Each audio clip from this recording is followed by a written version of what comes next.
it out now. No doubt now. Hello, hello, hello. Welcome to ReLAYshons. Hello, humans of the world. Welcome to episode 7. You know, the number 7 is really important. It's a very important number. I don't have much information about the number, but just look it up because it's an amazing number. So, I'm here with another VIP guest, a special VIP guest. I mean, they're all special, but this one like flutters. This one is like a levitated version of a guest. And his name is Chris Cotton. What up? Thank you for having me. Of course. I'm so excited about this topic and having you here and connecting once again. I was on your podcast or some type of thing you never did. made it to yeah, my but we podcast. did like a audio or something. You interviewed me about the twin flame journey. Yes. Last year sometime, and that was All like the first time we connected. Yeah. So I'm so excited to do this again. Dope. So the title of this episode is called It's a Vibe because, when we get together, it's always a vibe. It's a vibrant thing. All the time. And the premise of this episode is detached yet connected. And so I want to kind of give you a little intro and a little detail as to how I met Chris Cotton. And so since I don't remember all the details, I know that the first time we met, a mutual friend of ours invited us to Philippe Chow's here in LA, maybe a month after I moved here. And that was the first time I met Chris Cotton. Month? Yeah, it was like really early on. Yeah. And I remember it was me, I invited a friend and he invited a friend. His friend was Chris Cotton, my friend was someone else. And the four of us ended up getting into like long conversation, but Chris Cotton was like kind of absorbing. Super quiet. Yeah, he was super quiet. I was like, okay, this guy has a lot of analytical thoughts in his brain. His brain works differently. I like always picking out the person in the corner that's over there receiving information and observing the environment. Those people are the ones I gravitate to the most. Like the loud, obnoxious one in the middle of the room is never the one I want to get to know. I'm that loud, obnoxious one in the middle of the room. So I don't need to know those people. Right. I already know them because I'm in the middle with them. I want to tap into the mind and the connection of the person in the corner. I don't know past that. I really don't know how we got to this space. So I will transfer it over to him to tell you the story. Yeah, from Felipe's to, I believe, a church outing, like a midweek service that our mutual friend invited us to eventually being invited to your place through our mutual friend. And then this one conversation about a relationship or connection, I would say, with the person that I had. And I was just sharing it with you because I don't know if you asked me about relationships, like if I'm dating or whatever, but I started talking about it. And my my story literally had you in your seat. You allowed me to talk for the 10 minutes it was, but you were jumping out of your seat. It was like, oh my God, like I have an experience just like this with another person. And so that's what kind of merged us together to really like start this journey of sharpening one another and being each other's kind of little therapy couch. Sounding board. On a daily basis. Very frequently. Frequently. I talk to Chris more than I talk to myself sometimes. So let's talk about that. It's a lot of conversation. A lot of conversation. And so it's so healthy. It's free therapy. I advise everyone to have that one person that they can connect with and be transparent with and vulnerable with and honest with. It's so healthy. And it's free. How about it? Right?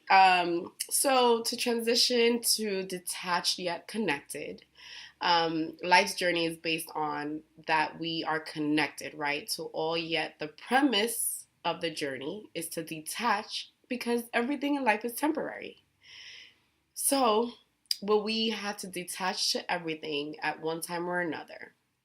We need to learn what that process is, right? But Is indoctrination of our education oof, and everything says around everything is the opposite. opposite. Like this is this is where you're from. This is who your family is. This is Your belief your system, belief your system. So culture, your culture, right? everything. And everything outside of that, you shouldn't have anything to do with it. Mm, mm, mm, mm.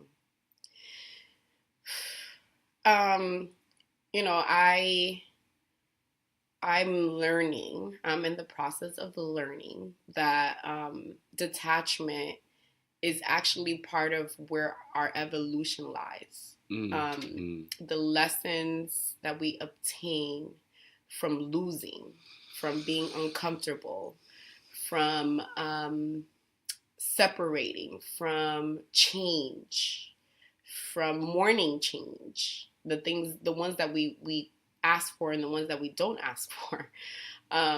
That's where our evolution is. That's where our growth is. That's where our purpose is. That's where our connection to ourselves is. And that's where our connection to God is. So we have to constantly be heartbroken oh to gosh. grow. The last thing that I want is pain. Nobody wants pain. So we're running Yeah. away from evolving because it wasn't taught to us to accept evolution. And Mm, so we run away from it because that's the way that we can bring comfort. mm, Because if we run towards it, we're just going to be in pain. yeah. Yeah. Pain. Um, I think in general. Oh, let's talk about the idea of pain, not Mm. necessarily the feelings. You know, I think the idea of pain has always been um, something that we we know that as soon as it comes up, it's put it back down because we don't have time for it. Mm. You know, sometimes it's if I'm at work and I'm feeling uncomfortable about, you know, a message I just got from family or um, whatever information that just came in, like, no, I'm not going to handle this now. I'm not going to feel this now. I'm going to compartmentalize it. And so I think we've compartmentalized pain for so long, like for eons of time, that now, like, we are slowly allowing not just ourselves but other people to have their moment, Mm. um, even when the timing is unconventional or the timing isn't quote unquote appropriate. But Uh, is there ever an appropriate time to be in pain? no, exactly, Right. because you know, and one of the kind of awesome phrases that has come through a vision checkup session Mm. recently, and that's a service, a meditative therapy service that I have, is that pain is fluid. Mm. And I don't think we've ever really looked at it as something that moves, you Mm. know, It and moves that through, moves through. which is why we always say we're going to get through this Yeah, because it's through the pain. We're going to get through the pain and get to this other side. But it's constantly getting through. yeah. But we like to constipate it. Ooh, constipate. Nobody wants constipation. But and I think that's where the rage outbreaks are, or the when someone reaches that anger tipping point Mm. of I just got to get it all out in this type of way, Mm. is because it's it's constipated. It's backed up emotions that haven't been able to flow Mm. when they initially came up. Mm. And so you harbor it. Yeah. You kind of, and it makes you, so living short description and example of constipated feelings. Um, right after my brother passed away in 2013, um, I remember I flew to LA. Well, I was living in San Francisco, Oakland, and I flew from Oakland the same day. I got the call, and I had to go give the information and basically give the notice to my family. And I didn't want to do it over the phone, so I literally booked a flight the same day, went back home, got home, I delivered the news, and then after I told my family that this has happened, it was like I felt like the fast forward button was hit. And it was just really fast. And I was there for, I remember, 2 weeks, I think, or maybe less. And it just went quick. Like, it was plan a funeral. Well, first we had to go identify his body because he died in public. And then, so we had to go identify his body the next day. I slept maybe 2 hours. Then after that, go to the funeral home, set up the funeral. Then after that, get flowers. Then after that, tell everybody. Then, like, it was just so quick that 2 weeks went by, and then I spent a week in New Orleans. We went to go visit my aunt there, and my mom already had a trip there, so I just joined them to go. And by the time I got back to California and I was back in my apartment in my regular life, like I had just moved into this apartment, so my apartment was a mess. It was like boxes everywhere. Thankfully, I had an amazing friend that went and like unpacked some things for me and like set my bed up and little things. Great friend. I know, right? I'm so thankful for him. Shout out to Torrance. He's everything. And I just got there and I was like, so what do I do now? What do I do now? And I remember it was just like, okay, just keep going. You can't feel, you can't cry. Like, you already mourned it. That's it. The funeral has happened. It's over. And I proceeded to push all those emotions down. That 8 months later, I'm in my shower and I'm feeling dizzy. I step out of my shower. And at that time I was having a lot of panic attacks, because that's another way, when you don't let out the feelings, they come out in other ways. And I would have lots of panic attacks. And so I thought I was just having another standard panic attack, and I knew what to do because I've been having them forever.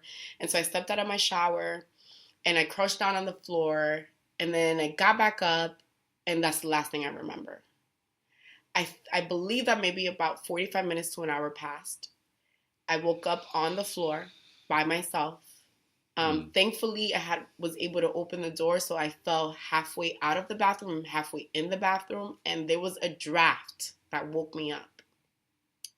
And I remember I looked, and the window was closed, and I'm like, where is this draft coming from? And whatever it was, it saved my life, because I woke up, and I just remember having a headache for a long time. I ended up suffering a concussion. I took myself to the emergency room. I was also by myself. I didn't really know anybody in California. Mm-hmm. Anyway, long story short, that led me to find out that I had 9 fibroid tumors in my uterus, which is something usually that's hereditary. That doesn't only happen to women who, usually have this passed down in their generation. Right. But I never had that, and I had iron deficiency and anemia. I never had anemia in my life. So I say all of that to say that harboring those feelings for all those months led me to physically be sick, because because I wasn't energetically mourning this. The body wants to get it out. So it starts to create these, which is why I believe all these diseases, symptoms, all of these diseases. Dis-ease. Yeah. Ooh, okay. Yeah. Literally made me sick. I made myself sick. And that led me to being sick and going through all these hormone therapies for a year. It was traumatic. I was really sick. And then I had to have surgery, open surgery, to remove these tumors. It's so much stuff that I could have avoided if I would have just cried. Let it flow. If I would have just cried. Yeah. If I would have just allowed myself to be sad and deal with it. But so detaching just means deal with it, face it, get through it. Yeah. So how do you view your relationship with the things outside of yourself and Earth? And Earth? What? Yeah. How do I view your relations with the things outside of yourself and Earth? It's a very interesting question. Yes. I kind of see us as like little ecosystems bumping into other ecosystems. Mm, So like if you kind of see like wherever you walk, you're in a sphere that is like a 5 foot radius of some sort of bubble. mm, And so everything that you interact with as you walk through your bubble, like you you have a connection with. And so like I like to walk in my bubble trying to keep the same type of connection and vibe mm, with everything around me. mm, Like not one person or one space or one event should get a different aspect of how I should relate than the next. mm. Like or a priority of how I spend my energy. But my energy should be the same with every space, with every person, with every interaction. Yeah. Has it always been that way? No. This is a lot of evolving, and mindsets shifting and all of that great stuff. But that's kind of how I see it now. Yeah, and I could attribute to the fact that you do that very well. I've seen you do it live. It's really Yeah, good. like how I would talk to President Obama or express myself like is the same way I would want to a kid or my nephew, my goddaughter, or how I want to talk to the lady at the grocery store who's behind the counter. I want to talk to a CEO. Mm-hmm. I like. I just had a conversation with someone recently about like how we both like talk to a person who's a head of a nonprofit the same, like not sugarcoating, challenging Mm-hmm. things that he says, and that's just what it is, and not being a yes man to Mm-hmm. anyone's demands just because you're a person in power. Like, nah, I'm gonna speak to you like a human being, and that means that I'm acting to question what you feed me. Mm. Mm. So I was having a conversation last night with two of my really good friends, and we kind of led a little bit into that conversation, but we were talking about how we are creators and we're manifestors. Yeah. And I believe that my relation with myself and Earth is that all of this is an illusion. Okay. And it's also a manifestation of our creations. Yes. I believe that we were brought into this world to create all of this. And everything that you can look at right now, take a moment to stop and look at everything around you. The good, the bad, the ugly? All of it. Okay. All of it around you, physically, emotionally, mentally. Well, it started with a thought. Has been created. Sure. Right? It was an idea. Mm-hmm. Everything was an idea. The light. Mm-hmm. Everything you can look at, you can think of the source of where it was created, and it was another human that had an idea and was bold enough to live it and do it. For sure. And really the portion of that makes it remarkable is that no one really knows what they're doing. So, which goes back to the statement that you were saying, you talk to everyone the same. Yeah. The CEO also doesn't know what he's doing or she's doing, right? They are being bold enough to use their ideas, their thoughts, their skill, what they have learned to make a decision and push the needle forward and create. They're creating. And we all are doing that. Everybody that's working in the same corporation, the mailman, the person that cleans the bathroom, the person that makes the copies, like everyone from the CEO down and from the bottom up, everyone is creating. Everybody's bringing something to the table. And so we should never feel like when we get into a room with anybody, Obama, whoever it is, not to feel like your thoughts and that idea is not good enough or not important enough because everything is being created and nobody knows what the hell they're doing. Everybody's over here just, what's it called? Trial and error in it. In your power of the thoughts that you can have in that moment with Obama is just as great as his. Yeah. For and sure. it could, and who knows where it could lead, right? It starts with a thought, you voice it out, and then you collaborate. Definitely. And then you touch with everywhere else where that's where the connected part comes. Because the idea part, that's self. That's individual. That's you with you and your higher purpose and your higher self. But then the connection happens when you voice it, when you're bold enough to say it. And then the resources appear. Yes. Right? Like, it's like, oh, you want to do that? Okay, well, I know somebody that does this, and maybe they can help you. Or, you know what? Go on www.blah, blah, blah, and get more information about that. That may help you. And then that's how things get cultivated and created.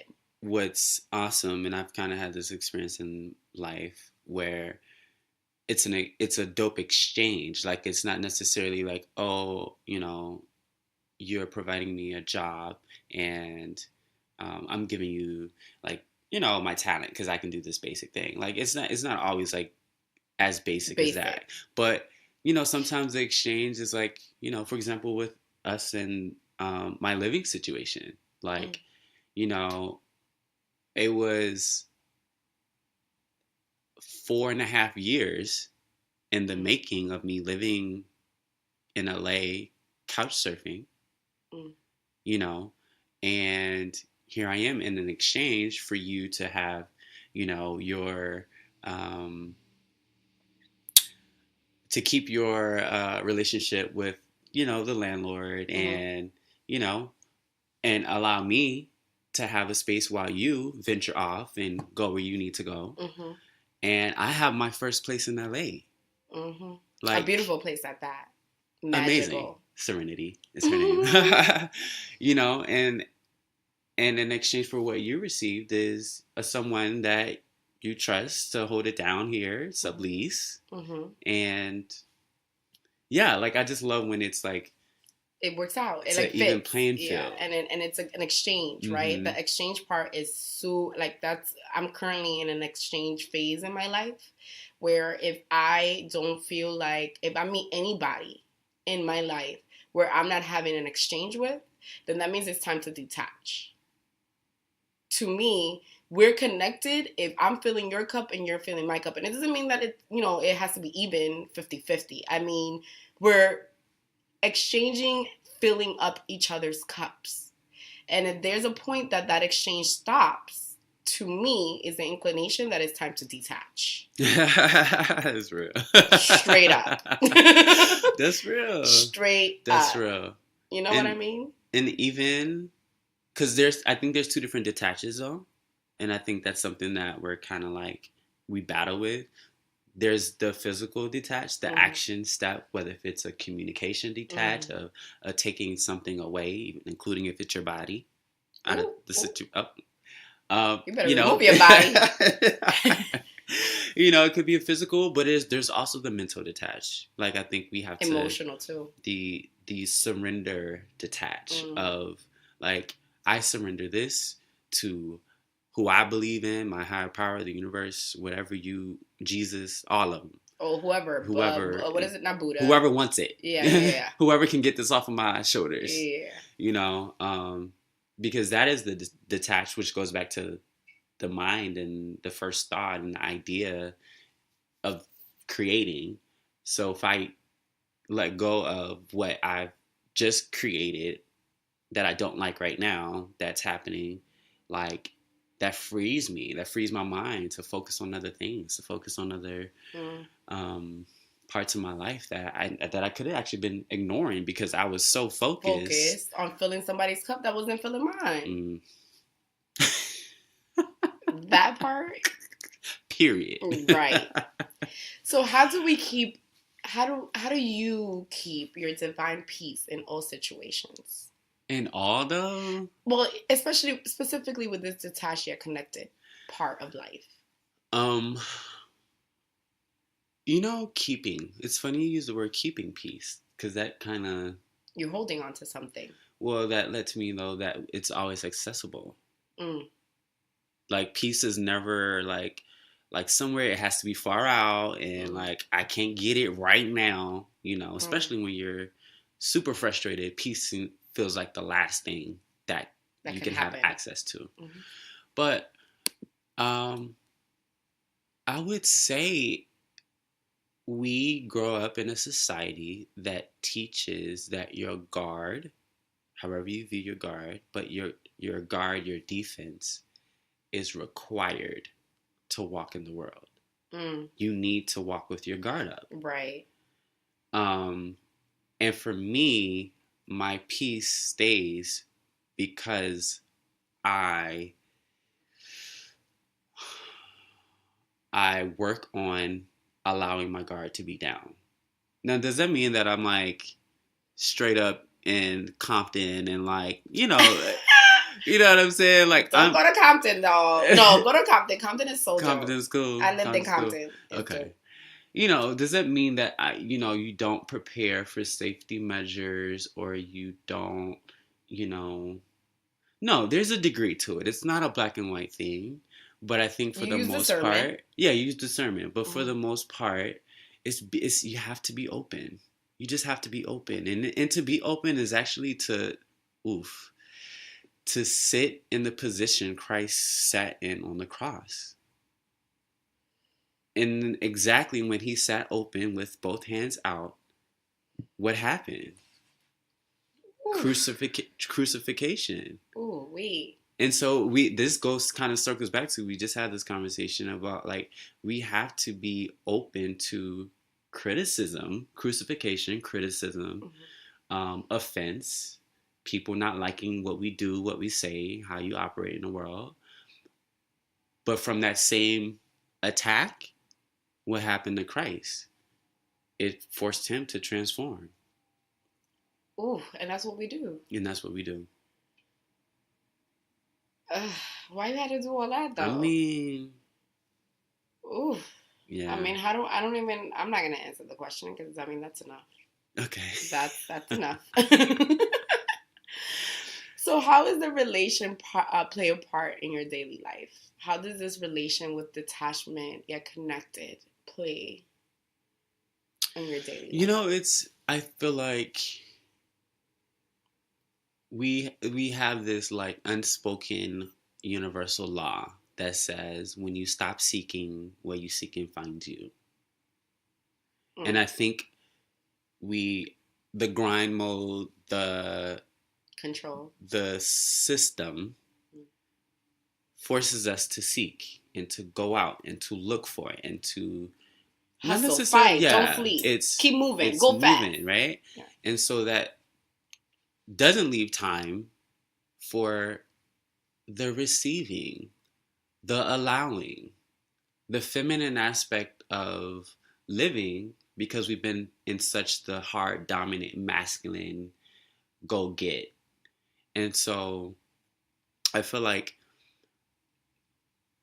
detaching is allowing.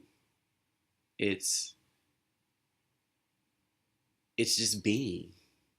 It's taking the moments outside of the action that you're doing to just sit and breathe. Just sit and marvel. Stillness. To wonder, to be in awe,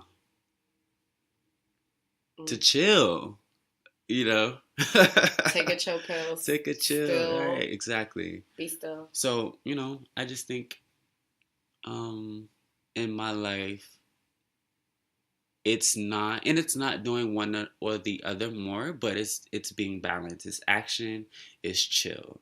It's not action and then analyzing what's my next move, because that's not chilling. That's where, how do we know that we overthink? We there's some sort of capacity of like knowing that we overthink. So if we can figure out what that meter is, and underneath that meter, that's where your chill is. That's where you're being detached from what's going on around you. For me, I guess in my daily life, I just try to find silence, find understanding, understanding that I don't have to chase it all, like you mentioned, that I could stick to myself and practice discernment by allowing the people I need to connect with and the things I need to do will like somehow appear in my path for me to do. Mm-hmm. It's hard for me because I don't think I have a controlling issue, but I definitely have an overthinking issue. I'm very analytical. I am constantly putting things together. And I actually don't spend a lot of time trying to put things together of the future. I try to spend more time trying to put things together of what already has happened. Because I'm always looking for the lesson. Like, it's so important for me to know that I experienced something and I got something out of it. Like, why did that happen yesterday? With this loss, I'm not finna just have this loss and not be walking around here with something, nothing. Okay? Right. So I'm constantly taking a step back and evaluating what has happened to make sure that I did my best in that situation. And if I didn't, what could I have done better? How do I learn from this experience? How is this beneficial to me for tomorrow, for my growth? So I just always want to grow. I always want to learn. I always want to be better. I want to inspire people around me to be better. I want to connect with great people, but I want it to be the right people. I'm not looking to what's it called? What people doing now? Online dating, but online like live dating either. Like I don't just there's live dating. Well, you know, like just everyone that approaches you, you give an opportunity of your time and your space, or make yourself try to be for everybody, right? Because a lot of we do everybody. That, right? But people don't like to be not liked, and they're not okay with somebody introducing themselves and them saying, you know what, actually that energy right there of that person, it doesn't feel right to me, so I'm just going to stay over here. And it's like, well, why are you being rude? Something about that does not feel good, and so I'm not going to entertain it. Yeah, I'm just not. So people may say that it's to be short or whatever, but it's just my reality, and that's how I keep my peace. Mm-hmm. That's how I have this relation of detaching and connecting on a daily basis. And I think we've kind of left out the connected part a little bit from this conversation. Mm-hmm. So I would just say, like, the connected part is just, like, we live in a very savage-ish personality world of, like, cut things off, delete, which is cool, right? Mm-hmm. To a degree, depending, situational. Mm-hmm. But the forget part, like, we want to, like, not mention the name or forget, like, that experience ever happened. But that's not good. It's not. It's connected. It's connected to your lesson. Who you are, your lesson, who you are today.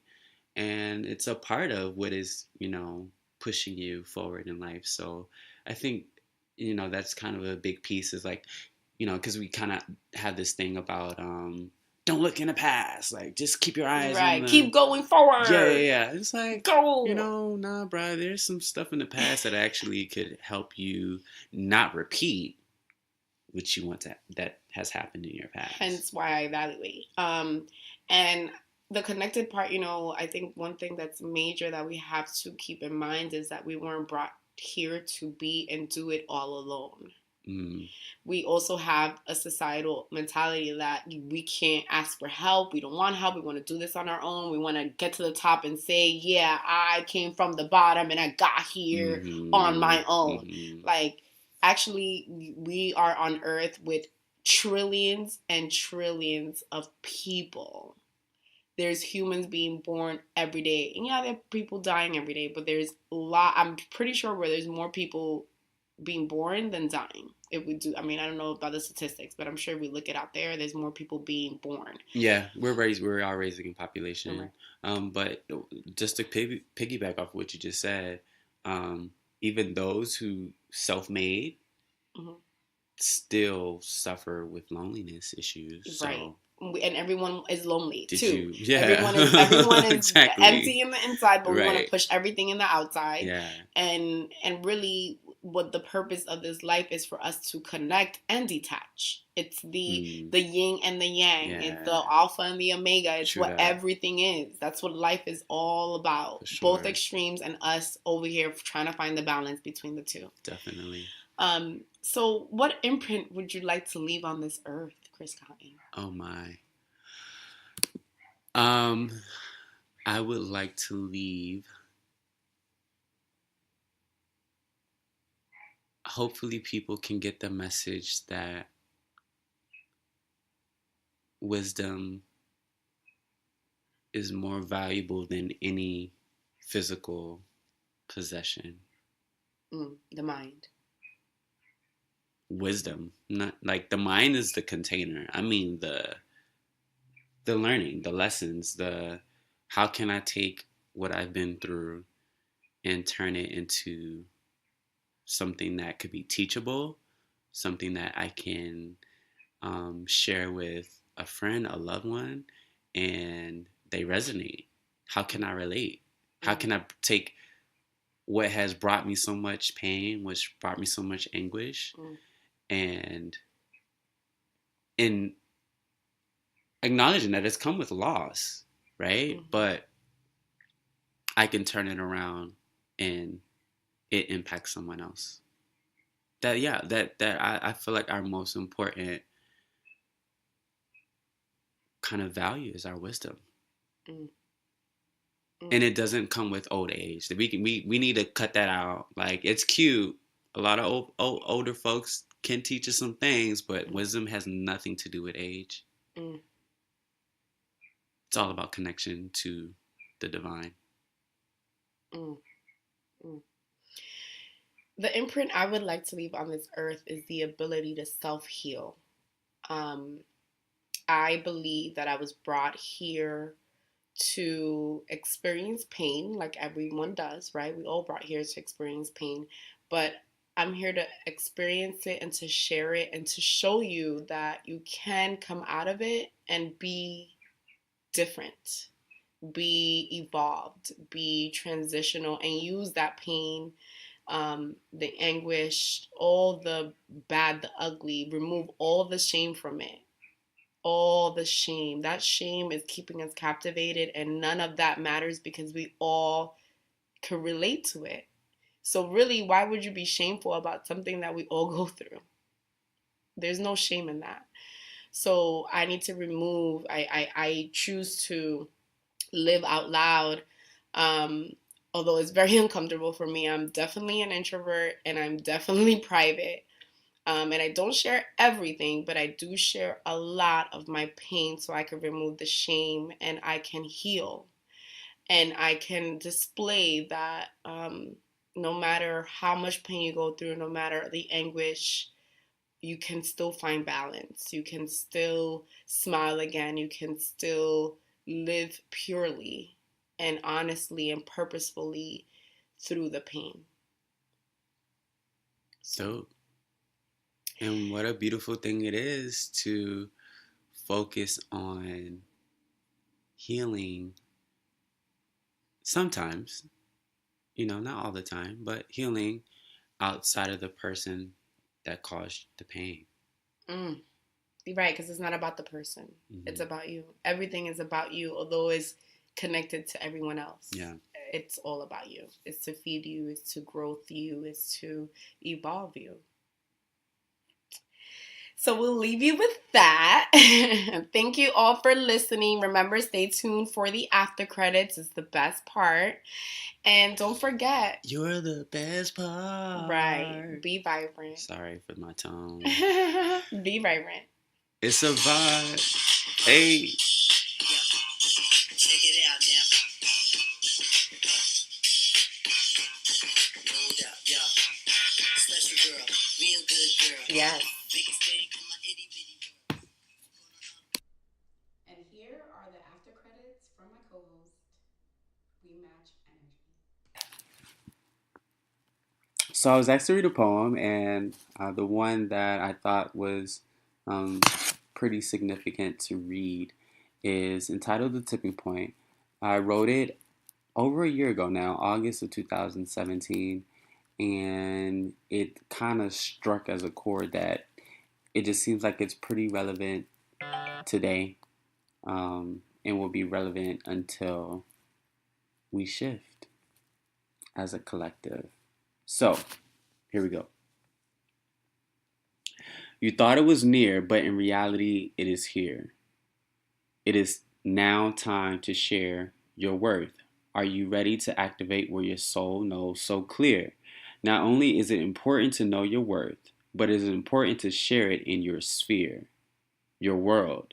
Your life is destined and it is designed to express your authentic truth. So where do you start? What does it even look like when it feels like all you have is nothing but the desires of your heart? Well, let's begin with this. What do you value now? What is now part of your life that was not 3 years, 2 years, a month ago? You can be well aware of what you lost: your house, your car, your job, your spouse, and even your child or someone near and dear to you. But have you acknowledged what you've gained? Sometimes it only feels like it's wisdom and lessons learned in certain aspects of your life are the only things you've happened to carry and maintain. So here's your chance to uphold it. Here's your opportunity to showcase it. Wear your wisdom like the crown you've now obtained. This is how you're able to see that you're now emerging high. This is how you're able to grasp that you're now on the rise. Your butterfly season is here. Your cocoon is cracking wide open, and it is time to show your true colors with little to no fear.